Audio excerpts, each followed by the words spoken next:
Aujourd'hui, on sent toujours plus la fin de toute chose. Et pourtant, avant la fin, il y a un commencement. Et ce qui n'arrive pas à apparaître. On va parler des avant-textes. On va parler de ces textes qui ne sont pas publiés, voire pas écrits. C'est une question qui est assez vaste et qui vient de la déception d'un ami de ne pas avoir vu un de ses textes publiés, ou du moins pas encore publié. C'est un texte qui n'a pas encore su trouver son public. Et ça, c'est quelque chose qui est très courant dans une carrière de chercheur, qu'il ne faut absolument pas, je crois, passer sous silence. Eh bien, parfois on n'est pas retenu, parfois la publication n'aboutit pas, ou pas comme on le voudrait, ou le texte est tellement modifié qu'on ne va pas le reconnaître. Ce qui ne veut pas dire qu'on est moins content, mais le texte bouge, et bouge pas mal. Et puis il y a des articles que l'on a pu écrire et qui restent dans un coin d'un tiroir ou d'un ordi, d'un disque dur, ou parfois même qui finissent par une erreur de sauvegarde, par disparaître. Et c'est quoi ces textes? Alors en fait, qu'ils soient scientifiques ou littéraires, ça change assez peu de choses. Et qu'est-ce qu'on fait de ça? Du point de vue de la recherche, c'est ce qu'on appelle les avant-textes. Il y a les arrière-mondes et les avant-textes.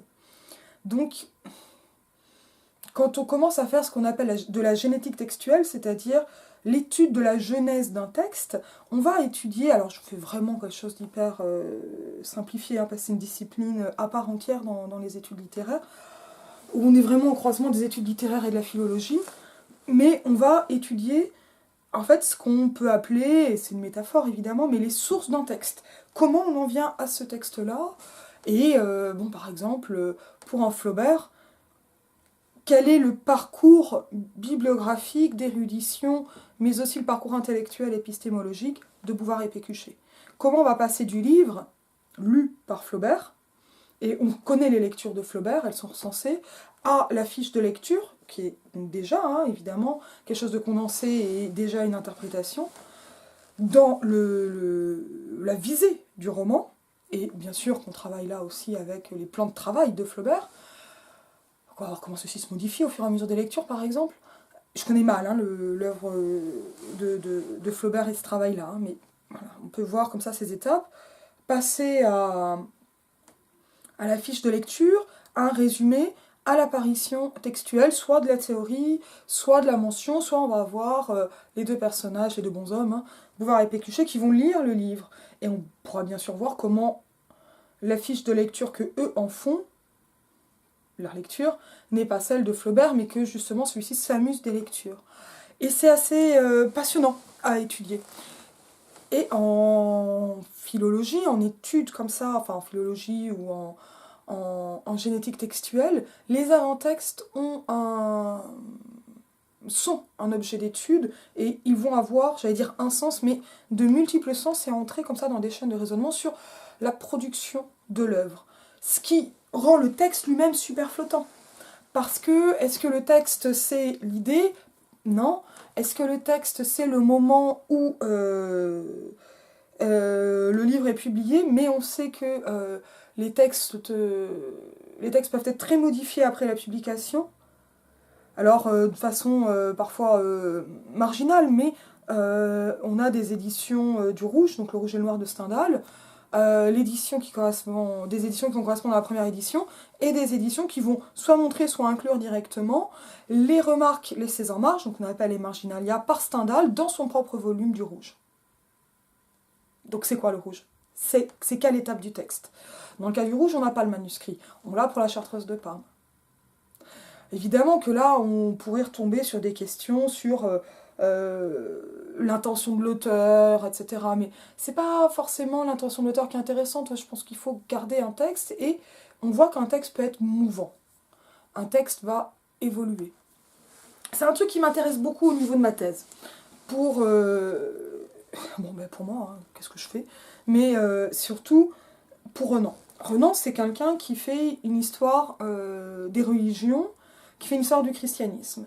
Mais son histoire du christianisme, en fait, pour lui, c'est une étape fondamentale pour fonder ce qu'il appelle une embryogénie de l'esprit humain, donc une histoire de l'esprit humain, et il faut comprendre que cette histoire de l'esprit humain, donc ce n'est pas une histoire politique, ça peut être assez proche d'une histoire d'en bas, même si l'accent n'est clairement pas porté aussi nettement que dans l'histoire d'en bas, dans l'école des annales, sur l'économie, le témoignage, etc. Mais en fait, ça ouvre une perspective qui rassemble en fait pas mal de mouvements historiographiques du XXe et du XXIe siècle. Cet esprit humain chez Renan, c'est une histoire des idées et des sentiments. Et un peu une histoire des corps. Ça fait partie des choses que j'essaie de montrer dans mon travail, qui n'est pas au premier plan. Enfin, quand on le lit, je ne suis pas sûre qu'on s'en rende compte aussi nettement que je le fais, mais que je le fais maintenant, en arrivant à la fin de ma thèse. Et pour moi, c'est une idée forte, mais très longue à mettre en place. Alors, cette histoire des idées, elle va passer par l'histoire de la contagion chrétienne. Il utilise vraiment ce modèle de l'épidémiologie. Donc, d'où un rapport corps-esprit hyper marqué par la ferveur. On va attendre, être dans un état fébrile, mais on peut avoir des fièvres réelles, physiques. En fait, disons que les choses ne sont pas distinguées sous sa plume, mais même à l'époque, c'est très compliqué les rapports entre le corps et l'esprit au XIXe siècle. Et donc, ce à quoi va s'attacher Renan, c'est comment ce qu'il appelle une idée, à soi le christianisme, tel que pensé par Jésus, va se répandre tout en se transformant. Et comment ça va transformer les gens et transformer la société. Mais en même temps, il a aussi fait des histoires qui sont purement des histoires appartenant au champ d'histoire des idées, enfin, parce que ça, ce sont des distinctions récentes, en fait. Et là, c'est quelqu'un qui s'est beaucoup intéressé à l'histoire des circulations de documents. Je pense à sa thèse Averroès et l'avéroïsme sur le commentateur d'Aristote Averroès. Donc déjà, c'est l'histoire d'un lecteur.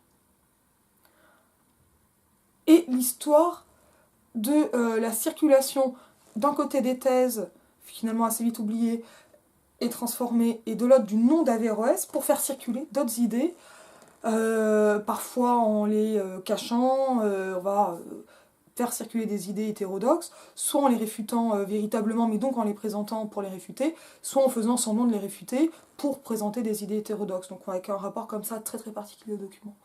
Et dans les deux cas, Renan se fait historien des livres.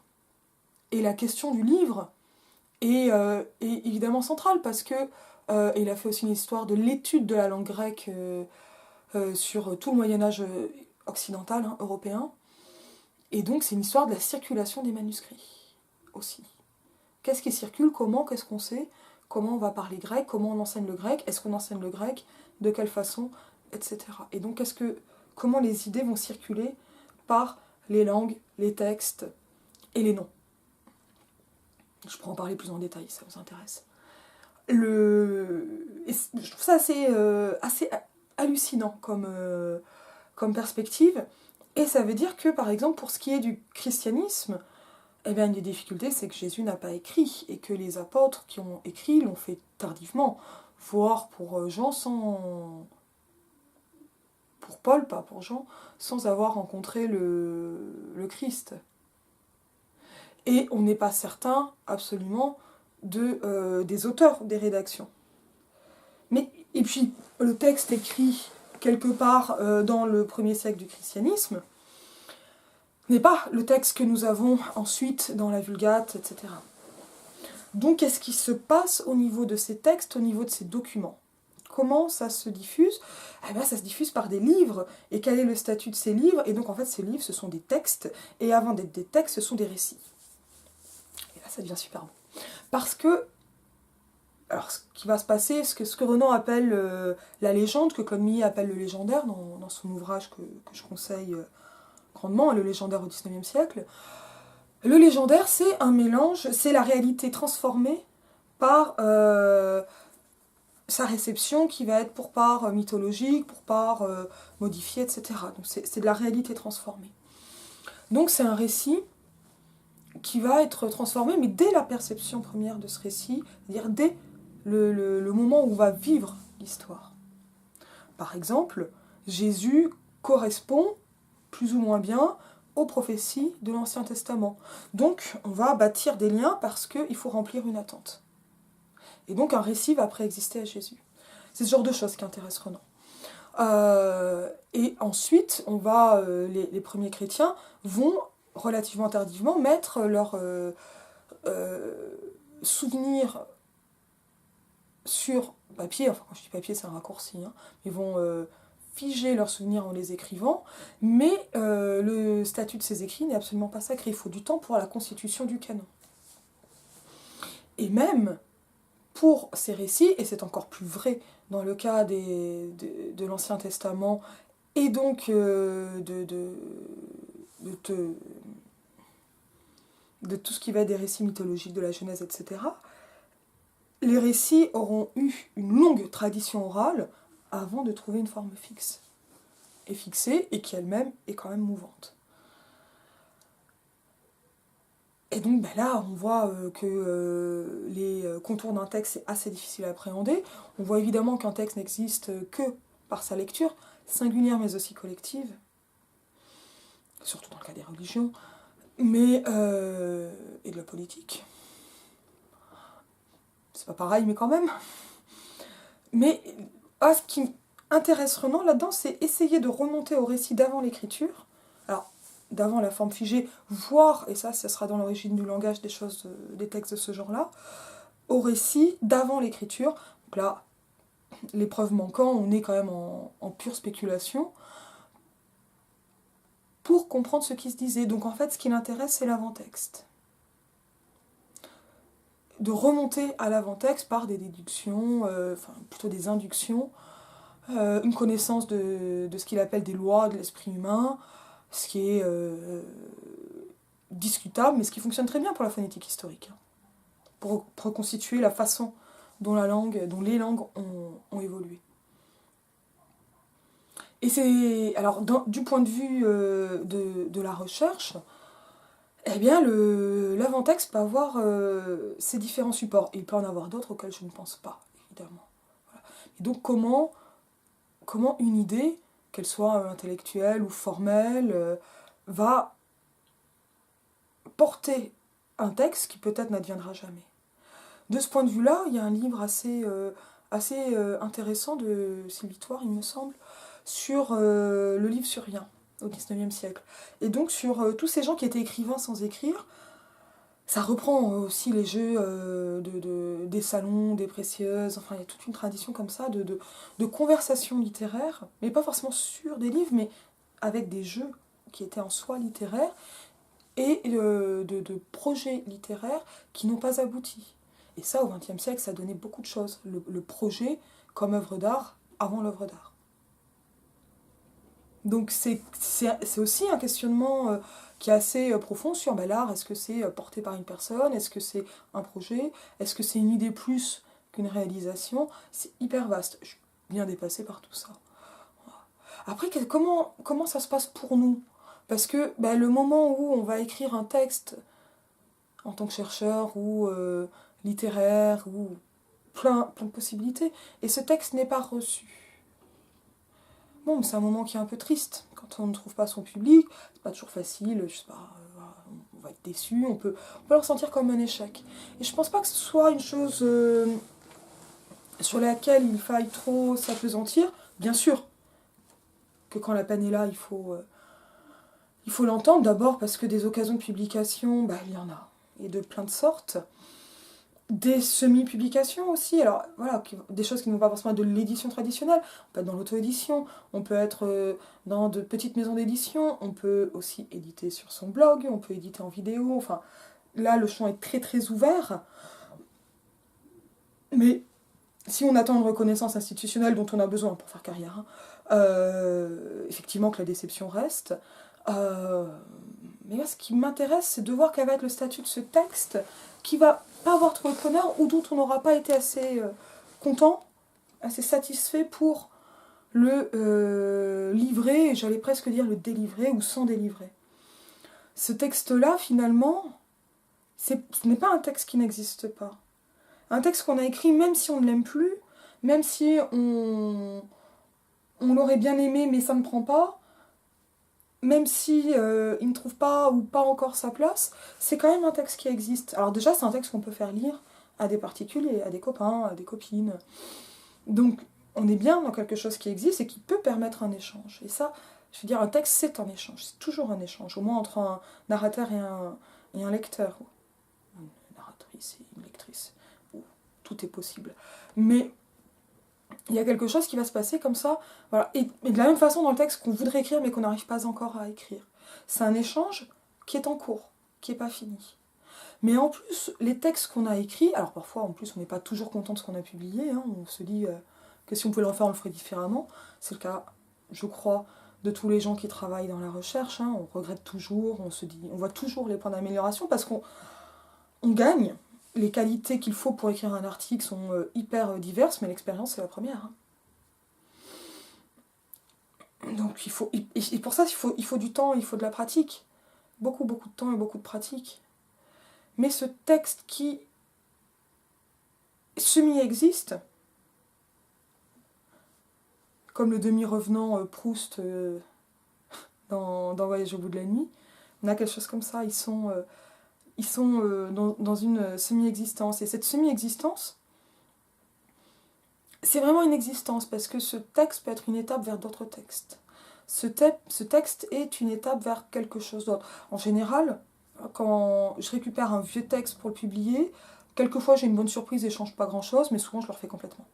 Mais à partir de quelque chose, et je vais renouer un fil temporel pour tirer et aller vers quelque chose qui va être, je sais pas, assez littéralement du projet, dans le sens de cette projection en avant, et quelque chose qui va continuer, et qui me permet d'accepter mieux des textes que maintenant j'aimerais refaire, si j'en avais le temps, mais où je me dis c'est intéressant d'avoir eu cette étape à ce moment-là, et un jour je reviendrai dessus en faisant un autre texte qui sera un prolongement, une suite, et c'est ça qui est intéressant, en fait, aussi.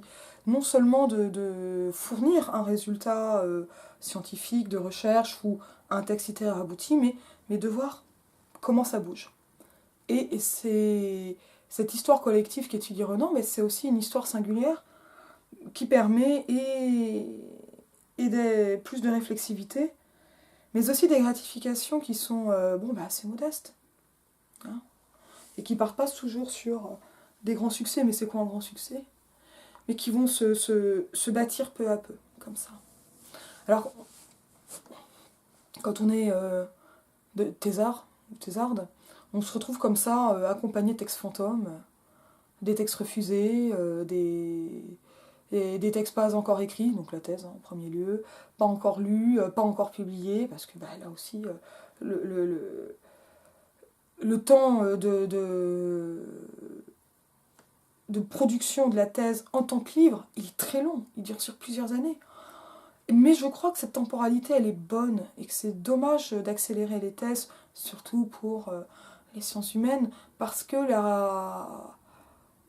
la temporalité, c'est du temps qui est vécu, et il faut vivre ce temps où on va rêver et sa thèse et en être déçu, parce qu'on en est forcément déçu, parce que une thèse réelle ne sera jamais une thèse idéale, où on va voir quelque chose qui se construit et le reconstruire et le réécrire. Et c'est douloureux parce qu'on a l'impression de se remettre soi-même en question, de ne pas avoir été à la hauteur de ce que l'on voudrait, mais c'est un face-à-face en fait. Avec toujours cette impression un peu bizarre qu'on a nous-mêmes des archives qui seront peut-être étudiées par d'autres un jour. Et ça, c'est la grosse panique à bord. Voilà, c'était une petite réflexion rapide, mais sur des choses comme ça, ça marche pour des textes, ça marche pour plein d'autres choses, mais ces choses qu'on rêve et qui n'existent pas encore, ou qui n'existent pas, mais qui sont là quand même. J'espère que ça vous aura intéressé. Je vous dis à bientôt.